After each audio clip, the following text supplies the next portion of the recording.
우리의 삶 속에서 행복의 기준은 종종 우리가 보고 자란 풍경에서 비롯되곤 합니다. 특히 어린 시절 부모님의 모습은 훗날 우리가 만들어갈 가정의 청사진이 되기도 하죠. 하지만 만약 내가 꿈꿔온 그 완벽한 청사진이 사실은 나를 파멸시키기 위해 정교하게 설계된 비극의 무대였다면 당신은 그 진실을 마주할 용기가 있으신가요? 오늘 들려드릴 이 이야기는 한 여성이 자신의 삶을 송두리째 뒤흔든 충격적인 진실을 마주하고 스스로를 지켜내기 위해 벌였던 처절한 기록입니다. 이 이야기가 누군가에게는 깊은 경각심을, 또 다른 누군가에게는 인간의 본성에 대한 깊은 성찰의 기회를 제공하기를 바랍니다. 저희의 이야기에 귀 기울여주시는 여러분의 삶에 언제나 평안이 깃들기를 기원하며, 이 이야기가 마음에 와닿으셨다면 조용히 구독과 공유를 통해 더 많은 이들과 지혜를 나누는 축복의 통로가 되어주시길 부탁드립니다. 이제 한 편의 영화보다 더 영화 같았던 그녀의 이야기를 시작하겠습니다. 안녕하세요. 저는 30대 초반, 소위 말하는 전문직에 종사하고 있는 여성입니다. 제 직업을 구체적으로 밝히면 업계가 워낙 좁아 금방 신원이 드러날 것 같아 자세히 말씀드리지 못하지만 오늘 제가 겪은 이 믿기 힘든 이야기를 누군가에게는 꼭 털어놓고 싶어 이렇게 용기를 냈습니다. 이 이야기를 친구들에게 털어놓았을 때 다들 영화 시나리오를 쓰는 것이냐며 믿지 못했습니다. 어떻게 그런 끔찍한 인간들과 한 지붕 아래에서 아무것도 모른 채 살을 맞대고 살 수 있었냐며 혀를 내둘렀죠. 지금 이 순간에도 그때를 생각하면 온몸에 소름이 돋고 심장이 차갑게 식는 것 같습니다. 모든 이야기의 시작은 제 어린 시절, 유난히 화목했던 저희 집으로 거슬러 올라갑니다. 제 기억 속 저희 집은 언제나 웃음소리가 끊이지 않는 따뜻한 공간이었습니다. 주변 친구들의 아버지는 대부분 돈만 벌어다 줄 뿐 집안일이나 육아에는 전혀 관여하지 않는 전형적인 가부장적 모습이었습니다. 하지만 저희 아버지는 완전히 다르셨습니다. 아버지에게 세상의 중심은 언제나 어머니셨고 저희 자매에게는 한없이 다정하고 세심한 분이셨습니다. 어려서부터 저는 아버지 같은 남자와 결혼해 어머니처럼 사랑받는 아내가 되고 싶다는 꿈을 키웠습니다. 저희 집 외식 메뉴는 단 한 번의 예외도 없이 어머니가 드시고 싶은 것으로 정해졌습니다. 아버지는 짓궂은 장난처럼 오늘은 내가 정하겠소 라고 선언하실 때도 있었지만 어머니가 어머, 웬일이세요? 뭔데요? 라며 호기심을 보이시면 이내 웃으시며 말씀하셨죠. 농담이야. 나는 당신이 고르는 건 뭐든지 다 맛있어. 그러니 오늘도 당신이 제일 먹고 싶은 걸로 합시다. 어머니가 애들 먹고 싶은 걸로 하죠. 라고 말씀하시면 아버지는 단호하게 고개를 저으셨습니다. 애들은 앞으로 먹을 날이 많아.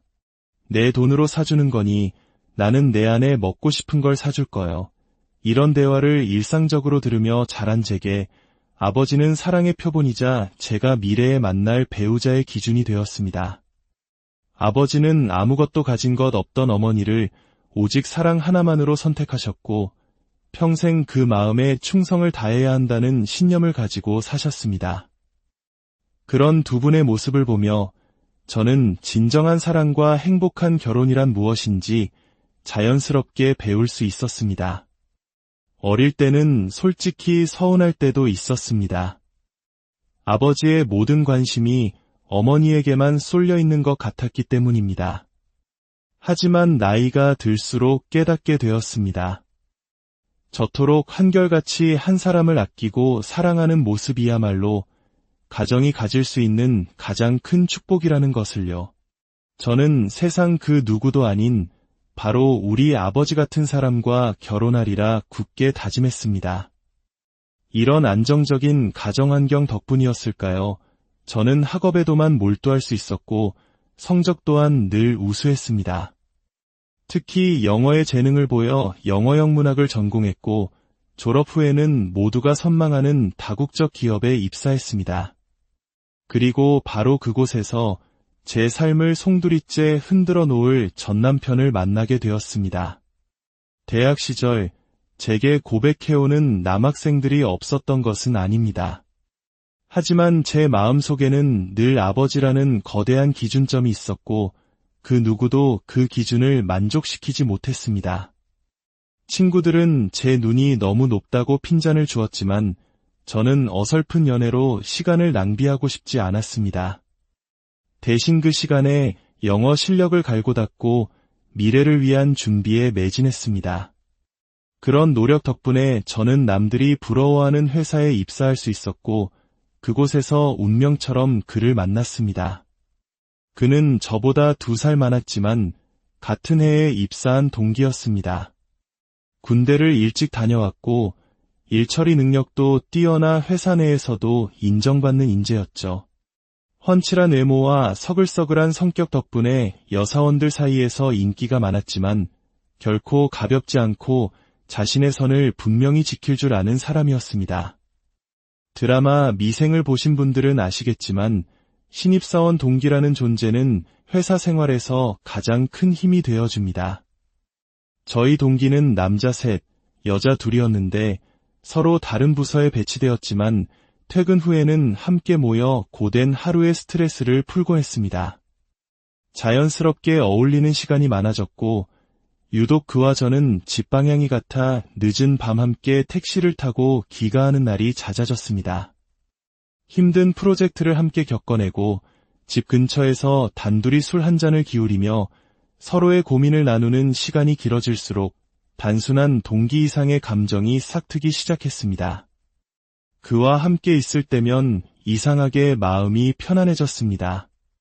어느 날 그는 제게 말했습니다. 이상하게 너랑 이야기하고 있으면 힘든 게 다 사라지는 것 같아. 그건 저 역시 마찬가지였습니다. 우리는 자연스럽게 연인이 되었습니다. 연인이 되고 나서 바라본 그는 더욱 완벽한 사람이었습니다. 그는 저를 자신의 사람이라고 생각하는 순간부터 다른 모든 이들과는 확실하게 선을 긋고 저에게만 온전히 집중했습니다. 다른 여자 동료들이 노골적으로 관심을 보여도 한치의 흔들림 없이 저만을 바라봐주는 그의 모습은 제게 깊은 신뢰를 주었습니다. 한 번은 회사 선배가 그에게 주말에 영화를 보러 가자고 제안한 적이 있었습니다. 그는 조금의 망설임도 없이 거절했습니다. 죄송합니다, 선배님. 저는 만나는 사람이 있어서요. 제 여자친구가 오해할 수 있는 행동은 하고 싶지 않습니다. 그의 단호한 모습은 이 사람이라면 평생 믿고 의지할 수 있겠다는 확신을 심어주기에 충분했습니다. 그는 제가 꿈에 그리던 바로 아버지 같은 남자였습니다. 4년의 연애 끝에 우리는 둘 다 대리로 승진할 무렵 결혼을 약속했습니다. 나는 평생 너 하나만 사랑할 거야. 우리 결혼하자. 그의 진심 어린 프러포즈에 저는 세상을 다 가진 듯 행복했습니다. 어릴 때부터 꿈꿔왔던 완벽한 결혼 생활이 드디어 제 눈앞에 펼쳐지리라 믿어 의심치 않았습니다. 하지만 동화 같은 이야기는 거기까지였습니다. 결혼과 동시에 현실의 벽이 우리를 가로막았습니다. 제가 속한 부서에서 대형 계약을 성사시키면서 저는 신혼의 단꿈을 즐길 새도 없이 끝없는 야근과 회의의 늪에 빠져들었습니다. 신혼여행에서 돌아온 지 일주일도 채 되지 않아 매일 밤늦게 퇴근하는 생활이 시작되었습니다. 솔직히 처음에는 실망감이 컸습니다. 하지만 지친 몸을 이끌고 집에 돌아왔을 때 오늘도 수고했어라며 따뜻하게 맞아주고 뭉친 어깨를 주물러주는 남편이 있다는 사실은 제게 큰 위안이 되었습니다. 남편은 저처럼 매일 야근에 시달리는 부서가 아니었기에 상대적으로 여유가 있었습니다. 그는 지쳐있는 저를 위해 든든한 지원군이 되어주었습니다. 특히 인상적이었던 것은 바로 영양제였습니다. 그는 매일 아침 제 컨디션에 맞춰 다양한 영양제를 조합해 제 손에 직접 쥐어주었습니다. 요즘 너무 무리하는 것 같아서 점심시간에 약국 가서 약사님한테 직접 물어보고 챙겨왔어. 우리 와이프 건강이 제일 중요하잖아. 피로회복에 좋은 비타민 B 복합체, 철분제, 오메가3까지. 그의 세심한 배려에 저는 깊은 감동을 받았습니다. 이것이야말로 진정한 결혼 생활이 아닐까 생각했습니다. 어머니가 평생 아버지께 이런 소소하지만 따뜻한 보살핌을 받으셨기에 그토록 행복하셨겠구나 싶었죠. 그 행복이 이제는 온전히 제 것이 되었다는 생각에 아무리 힘든 회사 생활도 견딜 수 있을 것 같았습니다. 하지만 야근이 3개월 넘게 이어지자 남편이 챙겨주는 영양제를 꾸준히 먹어도 몸은 나아질 기미를 보이지 않았습니다. 오히려 낮에 갑자기 쏟아지는 졸음을 참지 못해 중요한 회의 중에 조는 일이 잦아졌습니다. 제 건강은 눈에 띄게 나빠지고 있었습니다. 그럴수록 남편의 걱정과 보살핌은 더욱 극진해졌습니다. 그는 집에 돌아온 제가 손 하나 까딱하지 못하게 모든 집안일을 도맡아 했습니다. 주말이면 제가 하루 종일 잠만 자도 저를 깨우지 않으려 조용히 청소와 빨래를 했습니다. 저는 그런 남편의 모습에 고마움을 느끼면서도 한편으로는 신혼생활을 제대로 즐기지 못하는 미안함에 마음이 무거웠습니다. 그런데 이 완벽해 보이는 결혼 생활에 단 하나의 균열이 있었습니다. 바로 남편의 여동생, 즉 시누이의 존재였습니다. 시누이는 나쁜 사람은 아니었지만 저희 신혼집에 너무나도 자주 드나들었습니다. 처음에는 오빠가 혼자 밥 먹는 것이 안쓰러워왔다는 핑계를 댔지만 그 빈도는 점점 잦아졌고 어느 순간부터는 거의 매일같이 저희 집에서 저녁 시간을 보내고 있었습니다. 야근으로 녹초가 되어 집에 돌아오면 저는 아무 생각 없이 소파에 쓰러져 쉬고 싶었습니다. 하지만 거실에서 오누이가 제잘거리며 TV를 보고 있으면 마치 제가 그들의 오붓한 시간을 방해하는 불청객이 된 것만 같은 기분이 들었습니다. 신혼집의 주인인 제가 오히려 시누이의 눈치를 봐야 하는 이 상황이 저는 너무나도 불편하고 부당하게 느껴졌습니다. 제가 불편한 기색을 내비칠 때면 시누이는 마치 제 마음을 읽기라도 한 듯 유명 베이커리의 케이크나 피로회복에 좋다는 고가의 수입 영양제를 선물로 사들고 왔습니다. 언니, 너무 힘들어 보여서요. 이거 드시고 기운 내세요. 그녀의 이런 행동은 제 입을 막는 교묘한 방어막처럼 느껴졌습니다. 고마운 마음 한편으로 내가 너무 예민한가 하는 자책감마저 들게 만들었죠. 한 번은 시누이가 하룻밤 자고 간 적이 있었습니다. 다음 날 아침 그녀는 제게 샌드위치를 만들어주겠다며 부엌에서 분주하게 움직였습니다. 저는 평소 아침을 먹지 않는 습관이 있었기에 정중히 거절했습니다. 마음만 받을게요, 아가씨. 저는 원래 아침 먹으면 속이 더부룩해서요. 하지만 그녀는 제 말을 들은 척도 하지 않았습니다. 언니, 그래도 빈속은 건강에 안 좋아요. 뇌에 영양 공급이 안 되면 나중에 큰일 나요. 소화 잘 되는 걸로 만들 테니 한 입이라도 꼭 드시고 가세요. 옆에 있던 남편까지 거들었습니다. 민영이가 당신 생각해서 챙겨주는 건데 먹고 가. 그래서 당신이 그렇게 기운이 없나 보다. 마치 답은 정해져 있고 저는 대답만 하면 되는 답정너와 대화하는 듯한 답답함에 숨이 막혔습니다. 결국 저는 그들의 성화에 못 이겨 샌드위치 몇 조각을 억지로 먹고 출근해야 했습니다. 그런데 이상하게도 시누이가 만들어준 아침을 먹은 날이면 어김없이 몸 상태가 좋지 않았습니다. 속이 더부룩한 것을 넘어 참을 수 없는 졸음이 쏟아지거나 속이 쓰려 화장실을 들락거려야 했습니다. 처음에는 갑자기 아침을 먹어서 그런가 보다 하고 대수롭지 않게 넘겼습니다. 하지만 이런 패턴이 반복되자 제 마음속에 뭔가 불길한 의심의 싹이 트기 시작했습니다. 견디다 못한 저는 남편에게 조심스럽게 불만을 토로했습니다. 자기야, 아가씨가 너무 자주 오는 것 같아.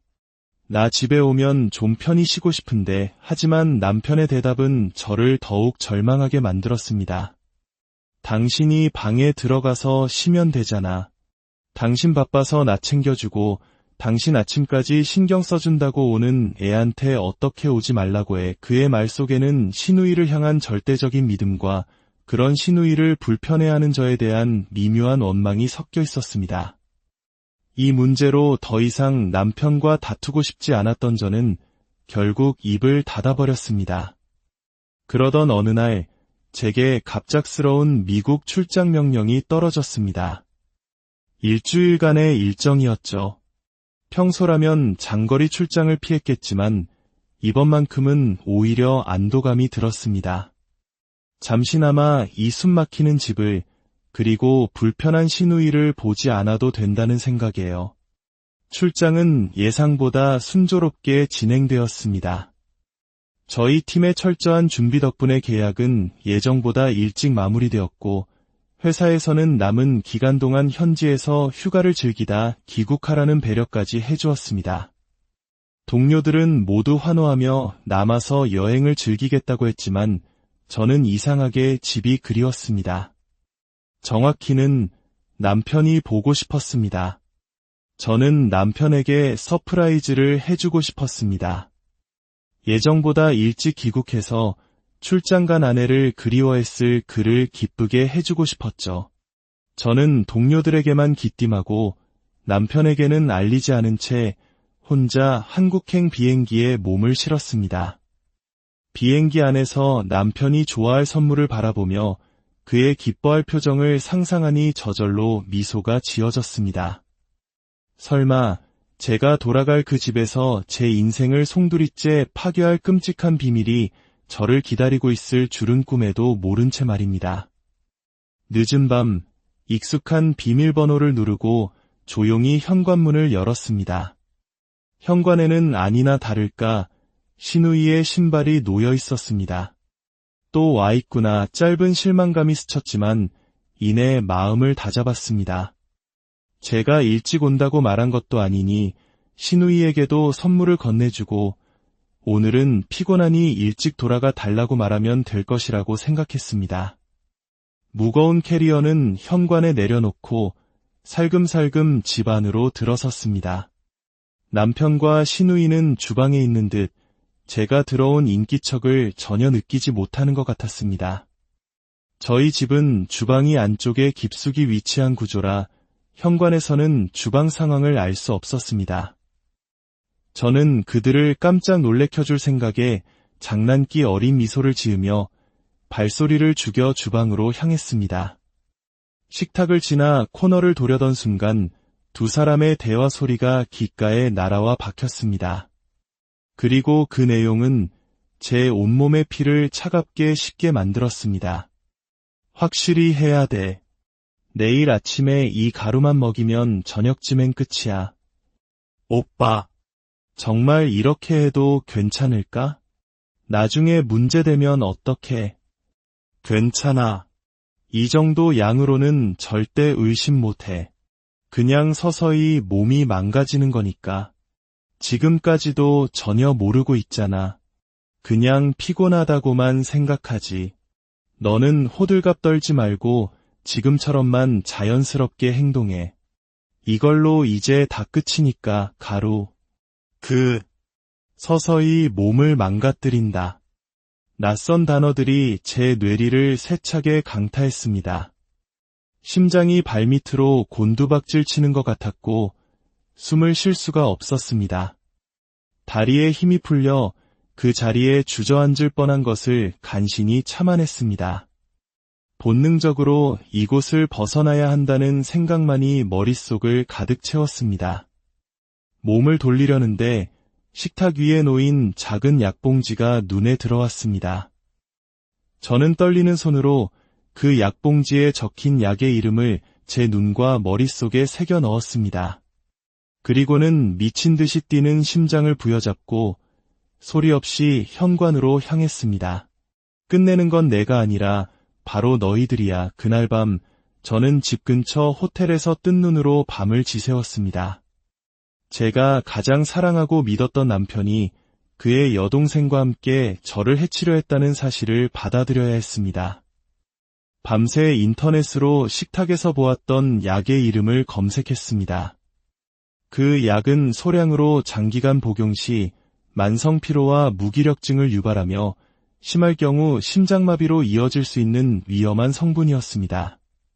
그동안 제가 겪었던 모든 증상들이 바로 그들이 건넨 음식과 영양제 때문이었다는 끔찍한 진실과 마주해야 했습니다. 저는 배신감에 몸서리쳤지만 주저앉아 있을 수만은 없었습니다. 살아남아야 했습니다. 그리고 그들에게 죗값을 치르게 해야 했습니다. 저는 곧바로 이 모든 상황을 설명하고 도움을 청할 두 사람을 떠올렸습니다. 저와 함께 출장을 갔던 팀장님, 그리고 변호사 친구였습니다. 다음 날 아침, 저는 아무 일도 없었다는 듯 원래 귀국 일정에 맞춰 집으로 돌아갔습니다. 현관문을 열자 남편과 시누이가 세상에서 가장 다정한 표정으로 저를 반겨주었습니다. 그들의 위선적인 얼굴을 마주하는 것만으로도 구역질이 났지만 저는 혼신의 힘을 다해 연기했습니다. 언니, 집밥 그리웠죠? 제가 간단하게 차려놨어요. 시누이가 차려준 밥상 위에는 김이 모락모락 나는 국과 몇 가지 반찬이 놓여 있었습니다. 저는 그 음식 안에 무엇이 들어있을지 생각하니 온몸에 소름이 돋았지만 태연하게 수저를 들었습니다. 그리고 바로 그때 약속된 시간에 팀장님으로부터 전화가 걸려왔습니다. 저는 스피커폰으로 전화를 받았습니다. 은주 씨, 미안한데 출장에서 성사시켰던 계약에 문제가 생겼어. 지금 당장 긴급 회의를 해야 할 것 같아. 저는 미리 짜놓은 각본대로 당황한 척 연기했습니다. 네, 회의요. 지금요? 남편과 시누이의 얼굴에 당혹감이 스쳐 지나갔습니다. 저는 자리에서 일어나며 말했습니다. 아가씨, 미안해요. 갔다 와서 먹을게요. 제가 먹던 건 그대로 냉장고에 넣어줘요. 남편과 시누이는 어떻게든 저에게 밥을 먹이려 했습니다. 밥 먹는데 얼마나 걸린다고 그래. 몇 숟갈이라도 뜨고 가. 그들의 필사적인 모습은 그들의 계획이 얼마나 치밀했는지를 역설적으로 보여주었습니다. 저는 그들의 만류를 뿌리치고 집을 나섰습니다. 아파트 주차장에는 변호사 친구가 저를 기다리고 있었습니다. 저는 친구에게 밥과 국, 그리고 그동안 남편이 챙겨주었던 모든 영양제를 증거물로 건넸습니다. 성분 분석, 바로 의뢰해줘. 결과는 며칠 뒤에 나왔습니다. 제가 건넨 모든 음식물과 영양제에서 제가 검색했던 그 위험한 약물 성분이 검출되었습니다. 심지어 제가 출장을 간 사이 남편이 제 이름으로 거액의 생명보험에 가입했다는 사실까지 밝혀졌습니다. 모든 퍼즐 조각이 맞춰지는 순간이었습니다. 그의 다정함, 그의 세심한 배려, 그 모든 것은 제 보험금을 노린 소름 끼치는 연극이었습니다. 저는 변호사 친구와 함께 경찰에 그들을 신고했습니다. 제 손에는 약물 성분이 검출된 음식물, 보험 가입 내역, 그리고 그들의 범행 계획이 고스란히 담긴 녹음 파일까지 빼도 박도 못할 증거들이 들려 있었습니다. 모든 증거 앞에서 그들은 결국 자신들의 죄를 인정했습니다. 사업 실패로 거액의 빚을 진 남편이 제 재산을 노리고 여동생과 함께 범행을 계획했다는 것이었습니다.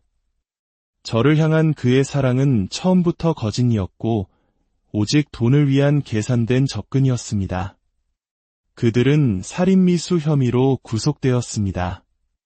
재판 과정에서 그들이 저지른 끔찍한 행위들이 낱낱이 밝혀졌고 결국 두 사람 모두 중형을 선고받았습니다. 그렇게 제 지옥 같았던 결혼 생활은 막을 내렸습니다. 사건이 마무리된 후 저는 오랫동안 심리 상담을 받아야 했습니다. 상담사 선생님은 제게 말했습니다. 가장 믿었던 사람에게 받은 배신은 영혼에 깊은 상처를 남기지만 모든 사람이 그런 것은 아니라고. 마음의 문을 너무 굳게 닫지 말라고요. 하지만 솔직히 말해 저는 아직도 사람을 믿는 것이 두렵습니다. 한 사람의 웃는 얼굴 뒤에 얼마나 끔찍한 속내가 감춰져 있을지 이제는 알기 때문입니다. 어릴 적 아버지의 모습을 보며 꿈꿔왔던 저의 행복한 가정에 대한 꿈은 산산조각 나버렸습니다. 이 글을 읽고 계신 분들께 저는 감히 조언을 드리고 싶습니다. 만약 당신의 관계 속에서 무언가 설명할 수 없는 위화감이나 이상한 신호가 느껴진다면 부디 당신의 직감을 믿으십시오. 그리고 절대 혼자 해결하려 하지 마십시오.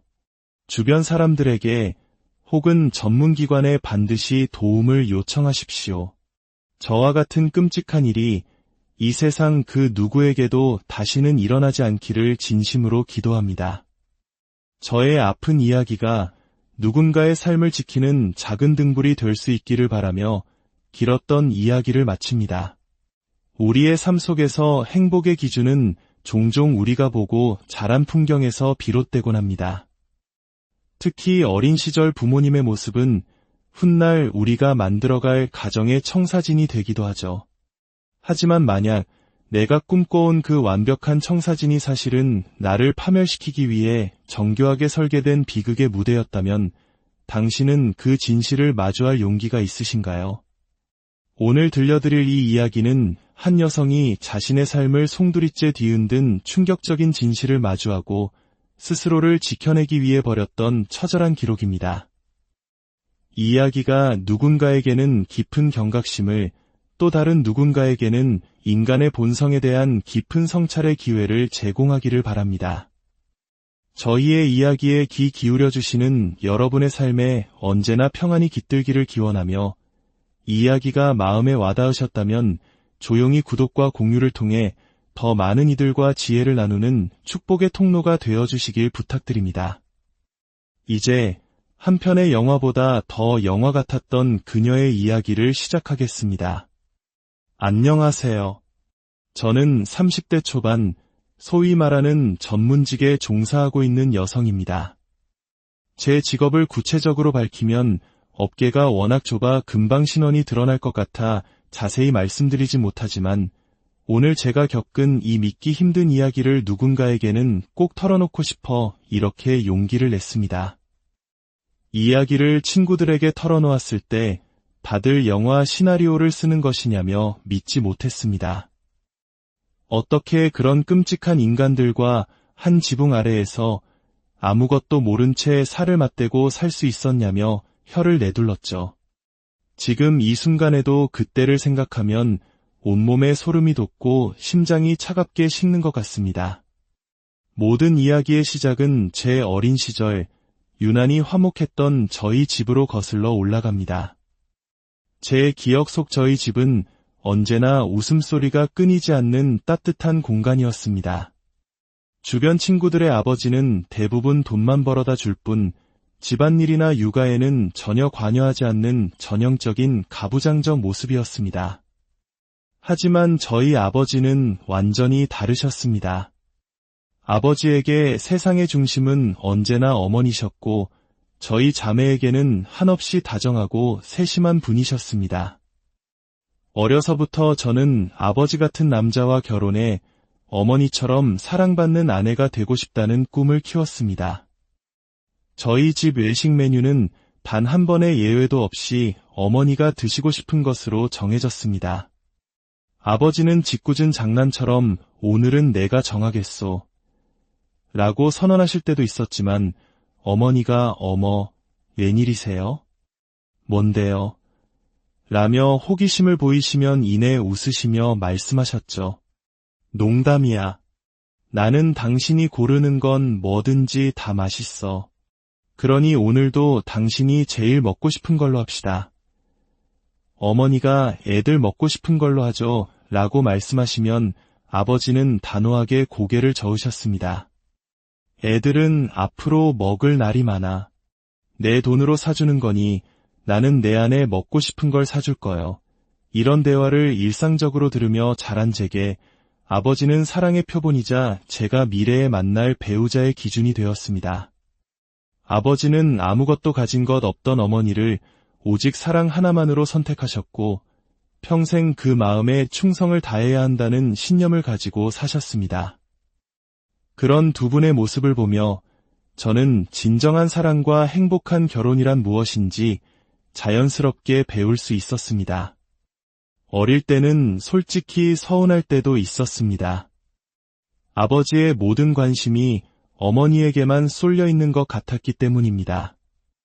하지만 나이가 들수록 깨닫게 되었습니다. 저토록 한결같이 한 사람을 아끼고 사랑하는 모습이야말로 가정이 가질 수 있는 가장 큰 축복이라는 것을요. 저는 세상 그 누구도 아닌 바로 우리 아버지 같은 사람과 결혼하리라 굳게 다짐했습니다.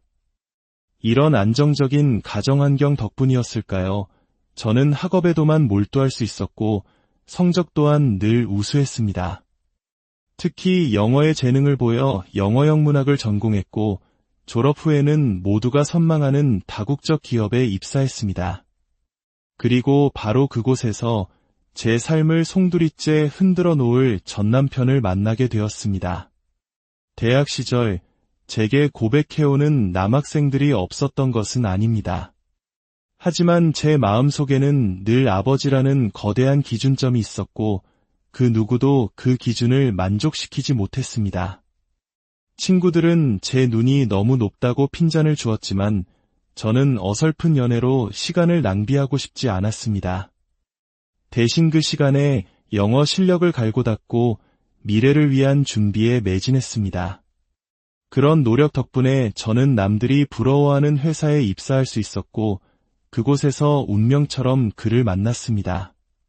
그는 저보다 2살 많았지만 같은 해에 입사한 동기였습니다. 군대를 일찍 다녀왔고 일처리 능력도 뛰어나 회사 내에서도 인정받는 인재였죠. 훤칠한 외모와 서글서글한 성격 덕분에 여사원들 사이에서 인기가 많았지만 결코 가볍지 않고 자신의 선을 분명히 지킬 줄 아는 사람이었습니다. 드라마 미생을 보신 분들은 아시겠지만 신입사원 동기라는 존재는 회사 생활에서 가장 큰 힘이 되어줍니다. 저희 동기는 남자 셋, 여자 둘이었는데 서로 다른 부서에 배치되었지만 퇴근 후에는 함께 모여 고된 하루의 스트레스를 풀곤 했습니다. 자연스럽게 어울리는 시간이 많아졌고 유독 그와 저는 집 방향이 같아 늦은 밤 함께 택시를 타고 귀가하는 날이 잦아졌습니다. 힘든 프로젝트를 함께 겪어내고 집 근처에서 단둘이 술 한 잔을 기울이며 서로의 고민을 나누는 시간이 길어질수록 단순한 동기 이상의 감정이 싹트기 시작했습니다. 그와 함께 있을 때면 이상하게 마음이 편안해졌습니다. 어느 날 그는 제게 말했습니다. 이상하게 너랑 이야기하고 있으면 힘든 게 다 사라지는 것 같아. 그건 저 역시 마찬가지였습니다. 우리는 자연스럽게 연인이 되었습니다. 연인이 되고 나서 바라본 그는 더욱 완벽한 사람이었습니다. 그는 저를 자신의 사람이라고 생각하는 순간부터 다른 모든 이들과는 확실하게 선을 긋고 저에게만 온전히 집중했습니다.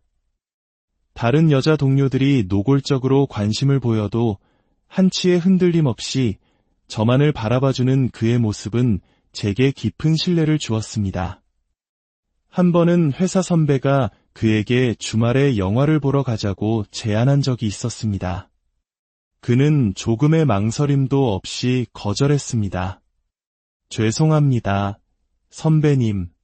저는 만나는 사람이 있어서요. 제 여자친구가 오해할 수 있는 행동은 하고 싶지 않습니다. 그의 단호한 모습은 이 사람이라면 평생 믿고 의지할 수 있겠다는 확신을 심어주기에 충분했습니다. 그는 제가 꿈에 그리던 바로 아버지 같은 남자였습니다. 4년의 연애 끝에 우리는 둘 다 대리로 승진할 무렵 결혼을 약속했습니다. 나는 평생 너 하나만 사랑할 거야. 우리 결혼하자. 그의 진심 어린 프러포즈에 저는 세상을 다 가진 듯 행복했습니다. 어릴 때부터 꿈꿔왔던 완벽한 결혼 생활이 드디어 제 눈앞에 펼쳐지리라 믿어 의심치 않았습니다. 하지만 동화 같은 이야기는 거기까지였습니다. 결혼과 동시에 현실의 벽이 우리를 가로막았습니다. 제가 속한 부서에서 대형 계약을 성사시키면서 저는 신혼의 단꿈을 즐길 새도 없이 끝없는 야근과 회의의 늪에 빠져들었습니다. 신혼여행에서 돌아온 지 일주일도 채 되지 않아 매일 밤늦게 퇴근하는 생활이 시작되었습니다. 솔직히 처음에는 실망감이 컸습니다. 하지만 지친 몸을 이끌고 집에 돌아왔을 때 오늘도 수고했어라며 따뜻하게 맞아주고 뭉친 어깨를 주물러주는 남편이 있다는 사실은 제게 큰 위안이 되었습니다. 남편은 저처럼 매일 야근에 시달리는 부서가 아니었기에 상대적으로 여유가 있었습니다. 그는 지쳐있는 저를 위해 든든한 지원군이 되어주었습니다. 특히 인상적이었던 것은 바로 영양제였습니다. 그는 매일 아침 제 컨디션에 맞춰 다양한 영양제를 조합해 제 손에 직접 쥐어주었습니다. 요즘 너무 무리하는 것 같아서 점심시간에 약국 가서 약사님한테 직접 물어보고 챙겨왔어. 우리 와이프 건강이 제일 중요하잖아. 피로회복에 좋은 비타민 B 복합체, 철분제, 오메가3까지. 그의 세심한 배려에 저는 깊은 감동을 받았습니다. 이것이야말로 진정한 결혼 생활이 아닐까 생각했습니다. 어머니가 평생 아버지께 이런 소소하지만 따뜻한 보살핌을 받으셨기에 그토록 행복하셨겠구나 싶었죠. 그 행복이 이제는 온전히 제 것이 되었다는 생각에 아무리 힘든 회사 생활도 견딜 수 있을 것 같았습니다. 하지만 야근이 3개월 넘게 이어지자 남편이 챙겨주는 영양제를 꾸준히 먹어도 몸은 나아질 기미를 보이지 않았습니다. 오히려 낮에 갑자기 쏟아지는 졸음을 참지 못해 중요한 회의 중에 조는 일이 잦아졌습니다. 제 건강은 눈에 띄게 나빠지고 있었습니다. 그럴수록 남편의 걱정과 보살핌은 더욱 극진해졌습니다. 그는 집에 돌아온 제가 손 하나 까딱하지 못하게 모든 집안일을 도맡아 했습니다. 주말이면 제가 하루 종일 잠만 자도 저를 깨우지 않으려 조용히 청소와 빨래를 했습니다. 저는 그런 남편의 모습에 고마움을 느끼면서도 한편으로는 신혼생활을 제대로 즐기지 못하는 미안함에 마음이 무거웠습니다. 그런데 이 완벽해 보이는 결혼 생활에 단 하나의 균열이 있었습니다. 바로 남편의 여동생, 즉 시누이의 존재였습니다. 시누이는 나쁜 사람은 아니었지만 저희 신혼집에 너무나도 자주 드나들었습니다. 처음에는 오빠가 혼자 밥 먹는 것이 안쓰러워왔다는 핑계를 댔지만 그 빈도는 점점 잦아졌고 어느 순간부터는 거의 매일같이 저희 집에서 저녁 시간을 보내고 있었습니다. 야근으로 녹초가 되어 집에 돌아오면 저는 아무 생각 없이 소파에 쓰러져 쉬고 싶었습니다. 하지만 거실에서 오누이가 제잘거리며 TV를 보고 있으면 마치 제가 그들의 오붓한 시간을 방해하는 불청객이 된 것만 같은 기분이 들었습니다. 신혼집의 주인인 제가 오히려 시누이의 눈치를 봐야 하는 이 상황이 저는 너무나도 불편하고 부당하게 느껴졌습니다.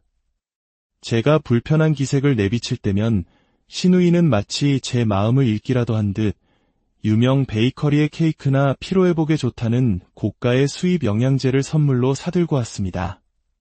언니, 너무 힘들어 보여서요. 이거 드시고 기운 내세요. 그녀의 이런 행동은 제 입을 막는 교묘한 방어막처럼 느껴졌습니다.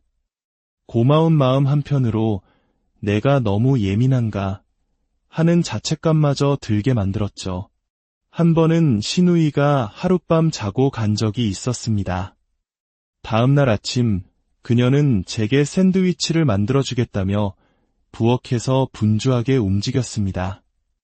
저는 평소 아침을 먹지 않는 습관이 있었기에 정중히 거절했습니다. 마음만 받을게요, 아가씨. 저는 원래 아침 먹으면 속이 더부룩해서요. 하지만 그녀는 제 말을 들은 척도 하지 않았습니다. 언니, 그래도 빈속은 건강에 안 좋아요. 뇌에 영양 공급이 안 되면 나중에 큰일 나요.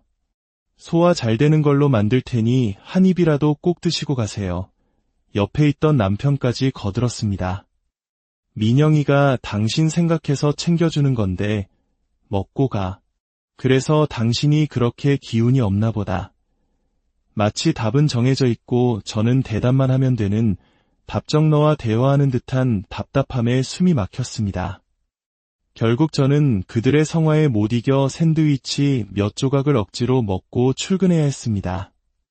그런데 이상하게도 시누이가 만들어준 아침을 먹은 날이면 어김없이 몸 상태가 좋지 않았습니다. 속이 더부룩한 것을 넘어 참을 수 없는 졸음이 쏟아지거나 속이 쓰려 화장실을 들락거려야 했습니다.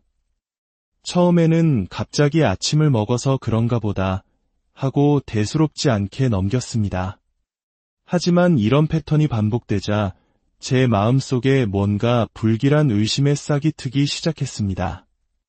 견디다 못한 저는 남편에게 조심스럽게 불만을 토로했습니다. 자기야, 아가씨가 너무 자주 오는 것 같아. 나 집에 오면 좀 편히 쉬고 싶은데, 하지만 남편의 대답은 저를 더욱 절망하게 만들었습니다. 당신이 방에 들어가서 쉬면 되잖아. 당신 바빠서 나 챙겨주고 당신 아침까지 신경 써준다고 오는 애한테 어떻게 오지 말라고 해. 그의 말 속에는 시누이를 향한 절대적인 믿음과 그런 시누이를 불편해하는 저에 대한 미묘한 원망이 섞여 있었습니다. 이 문제로 더 이상 남편과 다투고 싶지 않았던 저는 결국 입을 닫아버렸습니다. 그러던 어느 날 제게 갑작스러운 미국 출장 명령이 떨어졌습니다. 일주일간의 일정이었죠.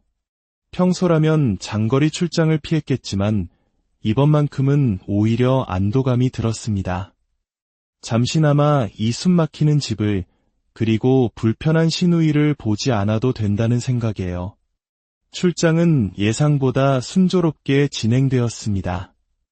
저희 팀의 철저한 준비 덕분에 계약은 예정보다 일찍 마무리되었고 회사에서는 남은 기간 동안 현지에서 휴가를 즐기다 귀국하라는 배려까지 해주었습니다.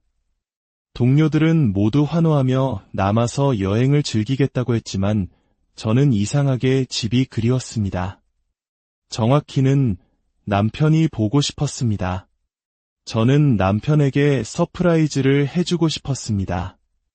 예정보다 일찍 귀국해서 출장 간 아내를 그리워했을 그를 기쁘게 해주고 싶었죠. 저는 동료들에게만 귀띔하고 남편에게는 알리지 않은 채 혼자 한국행 비행기에 몸을 실었습니다. 비행기 안에서 남편이 좋아할 선물을 바라보며 그의 기뻐할 표정을 상상하니 저절로 미소가 지어졌습니다. 설마 제가 돌아갈 그 집에서 제 인생을 송두리째 파괴할 끔찍한 비밀이 저를 기다리고 있을 줄은 꿈에도 모른 채 말입니다. 늦은 밤 익숙한 비밀번호를 누르고 조용히 현관문을 열었습니다. 현관에는 아니나 다를까 시누이의 신발이 놓여 있었습니다. 또 와 있구나. 짧은 실망감이 스쳤지만 이내 마음을 다잡았습니다. 제가 일찍 온다고 말한 것도 아니니 시누이에게도 선물을 건네주고 오늘은 피곤하니 일찍 돌아가 달라고 말하면 될 것이라고 생각했습니다. 무거운 캐리어는 현관에 내려놓고 살금살금 집 안으로 들어섰습니다. 남편과 시누이는 주방에 있는 듯 제가 들어온 인기척을 전혀 느끼지 못하는 것 같았습니다. 저희 집은 주방이 안쪽에 깊숙이 위치한 구조라 현관에서는 주방 상황을 알 수 없었습니다. 저는 그들을 깜짝 놀래켜줄 생각에 장난기 어린 미소를 지으며 발소리를 죽여 주방으로 향했습니다. 식탁을 지나 코너를 도려던 순간 두 사람의 대화 소리가 귓가에 날아와 박혔습니다. 그리고 그 내용은 제 온몸의 피를 차갑게 식게 만들었습니다. 확실히 해야 돼. 내일 아침에 이 가루만 먹이면 저녁쯤엔 끝이야. 오빠, 정말 이렇게 해도 괜찮을까? 나중에 문제되면 어떡해? 괜찮아. 이 정도 양으로는 절대 의심 못해. 그냥 서서히 몸이 망가지는 거니까. 지금까지도 전혀 모르고 있잖아. 그냥 피곤하다고만 생각하지. 너는 호들갑 떨지 말고 지금처럼만 자연스럽게 행동해. 이걸로 이제 다 끝이니까, 가루. 서서히 몸을 망가뜨린다. 낯선 단어들이 제 뇌리를 세차게 강타했습니다. 심장이 발밑으로 곤두박질 치는 것 같았고 숨을 쉴 수가 없었습니다. 다리에 힘이 풀려 그 자리에 주저앉을 뻔한 것을 간신히 참아냈습니다. 본능적으로 이곳을 벗어나야 한다는 생각만이 머릿속을 가득 채웠습니다. 몸을 돌리려는데 식탁 위에 놓인 작은 약봉지가 눈에 들어왔습니다. 저는 떨리는 손으로 그 약봉지에 적힌 약의 이름을 제 눈과 머릿속에 새겨 넣었습니다. 그리고는 미친 듯이 뛰는 심장을 부여잡고 소리 없이 현관으로 향했습니다. 끝내는 건 내가 아니라 바로 너희들이야. 그날 밤 저는 집 근처 호텔에서 뜬 눈으로 밤을 지새웠습니다. 제가 가장 사랑하고 믿었던 남편이 그의 여동생과 함께 저를 해치려 했다는 사실을 받아들여야 했습니다. 밤새 인터넷으로 식탁에서 보았던 약의 이름을 검색했습니다. 그 약은 소량으로 장기간 복용 시 만성피로와 무기력증을 유발하며 심할 경우 심장마비로 이어질 수 있는 위험한 성분이었습니다. 그동안 제가 겪었던 모든 증상들이 바로 그들이 건넨 음식과 영양제 때문이었다는 끔찍한 진실과 마주해야 했습니다. 저는 배신감에 몸서리쳤지만 주저앉아 있을 수만은 없었습니다. 살아남아야 했습니다. 그리고 그들에게 죗값을 치르게 해야 했습니다. 저는 곧바로 이 모든 상황을 설명하고 도움을 청할 두 사람을 떠올렸습니다. 저와 함께 출장을 갔던 팀장님, 그리고 변호사 친구였습니다. 다음 날 아침, 저는 아무 일도 없었다는 듯 원래 귀국 일정에 맞춰 집으로 돌아갔습니다. 현관문을 열자 남편과 시누이가 세상에서 가장 다정한 표정으로 저를 반겨주었습니다. 그들의 위선적인 얼굴을 마주하는 것만으로도 구역질이 났지만 저는 혼신의 힘을 다해 연기했습니다. 언니, 집밥 그리웠죠? 제가 간단하게 차려놨어요. 시누이가 차려준 밥상 위에는 김이 모락모락 나는 국과 몇 가지 반찬이 놓여 있었습니다. 저는 그 음식 안에 무엇이 들어있을지 생각하니 온몸에 소름이 돋았지만 태연하게 수저를 들었습니다. 그리고 바로 그때 약속된 시간에 팀장님으로부터 전화가 걸려왔습니다. 저는 스피커폰으로 전화를 받았습니다. 은주 씨, 미안한데 출장에서 성사시켰던 계약에 문제가 생겼어. 지금 당장 긴급 회의를 해야 할 것 같아. 저는 미리 짜놓은 각본대로 당황한 척 연기했습니다. 네, 회의요. 지금요? 남편과 시누이의 얼굴에 당혹감이 스쳐 지나갔습니다. 저는 자리에서 일어나며 말했습니다. 아가씨, 미안해요. 갔다 와서 먹을게요. 제가 먹던 건 그대로 냉장고에 넣어줘요. 남편과 시누이는 어떻게든 저에게 밥을 먹이려 했습니다. 밥 먹는데 얼마나 걸린다고 그래. 몇 숟갈이라도 뜨고 가. 그들의 필사적인 모습은 그들의 계획이 얼마나 치밀했는지를 역설적으로 보여주었습니다. 저는 그들의 만류를 뿌리치고 집을 나섰습니다. 아파트 주차장에는 변호사 친구가 저를 기다리고 있었습니다. 저는 친구에게 밥과 국, 그리고 그동안 남편이 챙겨주었던 모든 영양제를 증거물로 건넸습니다. 성분 분석, 바로 의뢰해줘. 결과는 며칠 뒤에 나왔습니다. 제가 건넨 모든 음식물과 영양제에서 제가 검색했던 그 위험한 약물 성분이 검출되었습니다. 심지어 제가 출장을 간 사이 남편이 제 이름으로 거액의 생명보험에 가입했다는 사실까지 밝혀졌습니다. 모든 퍼즐 조각이 맞춰지는 순간이었습니다.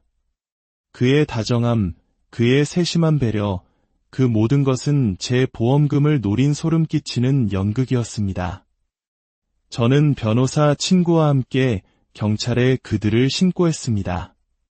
제 손에는 약물 성분이 검출된 음식물, 보험 가입 내역, 그리고 그들의 범행 계획이 고스란히 담긴 녹음 파일까지 빼도 박도 못할 증거들이 들려 있었습니다. 모든 증거 앞에서 그들은 결국 자신들의 죄를 인정했습니다. 사업 실패로 거액의 빚을 진 남편이 제 재산을 노리고 여동생과 함께 범행을 계획했다는 것이었습니다. 저를 향한 그의 사랑은 처음부터 거짓이었고 오직 돈을 위한 계산된 접근이었습니다. 그들은 살인미수 혐의로 구속되었습니다. 재판 과정에서 그들이 저지른 끔찍한 행위들이 낱낱이 밝혀졌고 결국 두 사람 모두 중형을 선고받았습니다. 그렇게 제 지옥 같았던 결혼 생활은 막을 내렸습니다.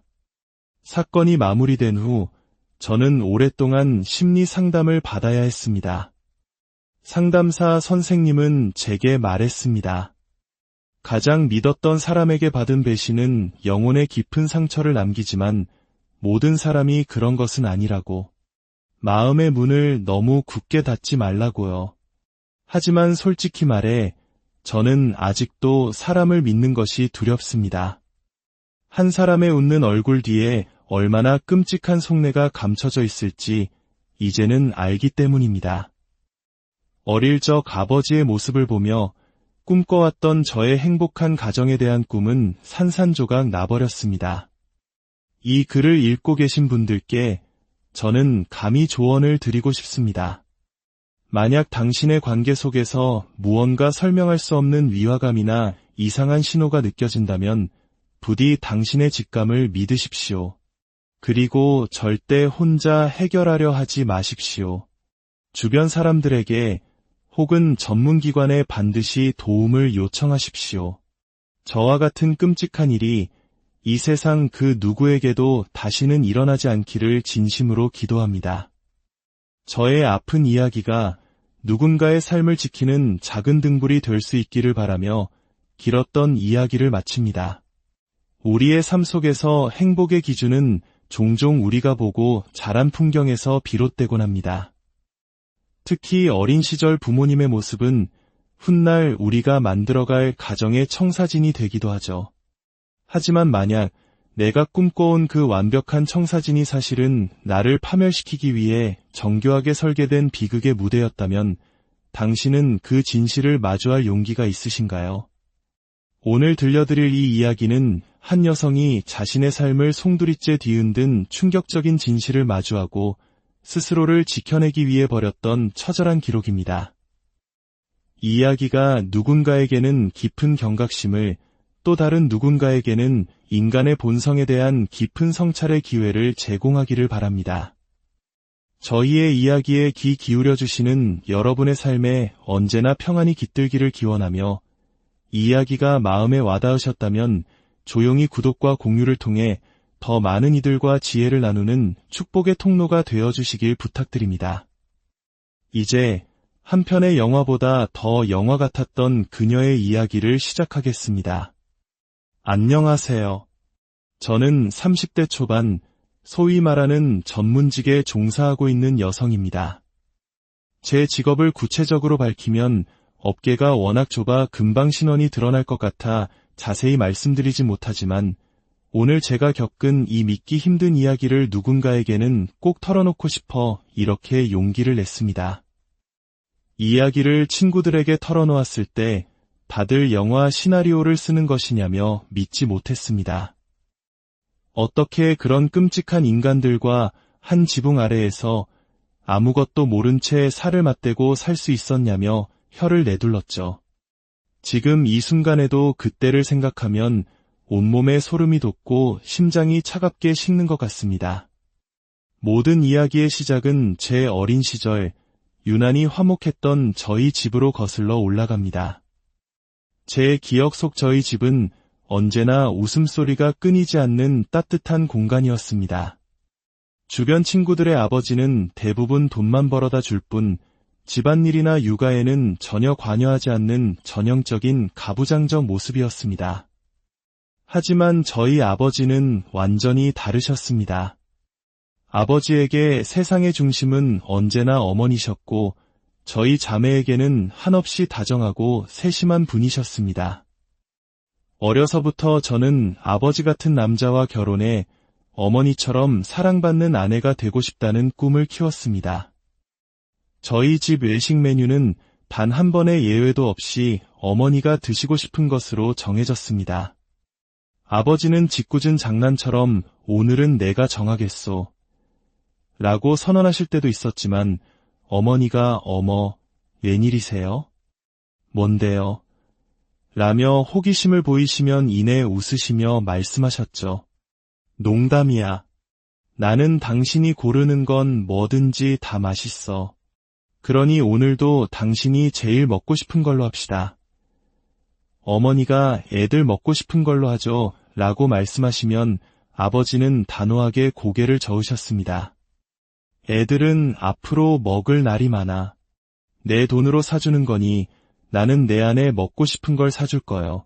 이런 대화를 일상적으로 들으며 자란 제게 아버지는 사랑의 표본이자 제가 미래에 만날 배우자의 기준이 되었습니다. 아버지는 아무것도 가진 것 없던 어머니를 오직 사랑 하나만으로 선택하셨고 평생 그 마음에 충성을 다해야 한다는 신념을 가지고 사셨습니다. 그런 두 분의 모습을 보며 저는 진정한 사랑과 행복한 결혼이란 무엇인지 자연스럽게 배울 수 있었습니다. 어릴 때는 솔직히 서운할 때도 있었습니다.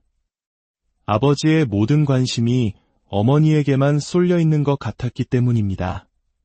하지만 나이가 들수록 깨닫게 되었습니다. 저토록 한결같이 한 사람을 아끼고 사랑하는 모습이야말로 가정이 가질 수 있는 가장 큰 축복이라는 것을요. 저는 세상 그 누구도 아닌 바로 우리 아버지 같은 사람과 결혼하리라 굳게 다짐했습니다. 이런 안정적인 가정환경 덕분이었을까요? 저는 학업에도만 몰두할 수 있었고 성적 또한 늘 우수했습니다. 특히 영어에 재능을 보여 영어형 문학을 전공했고 졸업 후에는 모두가 선망하는 다국적 기업에 입사했습니다. 그리고 바로 그곳에서 제 삶을 송두리째 흔들어 놓을 전남편을 만나게 되었습니다. 대학 시절 제게 고백해오는 남학생들이 없었던 것은 아닙니다. 하지만 제 마음속에는 늘 아버지라는 거대한 기준점이 있었고 그 누구도 그 기준을 만족시키지 못했습니다. 친구들은 제 눈이 너무 높다고 핀잔을 주었지만 저는 어설픈 연애로 시간을 낭비하고 싶지 않았습니다. 대신 그 시간에 영어 실력을 갈고 닦고 미래를 위한 준비에 매진했습니다. 그런 노력 덕분에 저는 남들이 부러워하는 회사에 입사할 수 있었고 그곳에서 운명처럼 그를 만났습니다. 그는 저보다 2살 많았지만 같은 해에 입사한 동기였습니다. 군대를 일찍 다녀왔고 일처리 능력도 뛰어나 회사 내에서도 인정받는 인재였죠. 훤칠한 외모와 서글서글한 성격 덕분에 여사원들 사이에서 인기가 많았지만 결코 가볍지 않고 자신의 선을 분명히 지킬 줄 아는 사람이었습니다. 드라마 미생을 보신 분들은 아시겠지만 신입사원 동기라는 존재는 회사 생활에서 가장 큰 힘이 되어줍니다. 저희 동기는 남자 셋, 여자 둘이었는데 서로 다른 부서에 배치되었지만 퇴근 후에는 함께 모여 고된 하루의 스트레스를 풀곤 했습니다. 자연스럽게 어울리는 시간이 많아졌고 유독 그와 저는 집 방향이 같아 늦은 밤 함께 택시를 타고 귀가하는 날이 잦아졌습니다. 힘든 프로젝트를 함께 겪어내고 집 근처에서 단둘이 술 한 잔을 기울이며 서로의 고민을 나누는 시간이 길어질수록 단순한 동기 이상의 감정이 싹트기 시작했습니다. 그와 함께 있을 때면 이상하게 마음이 편안해졌습니다. 어느 날 그는 제게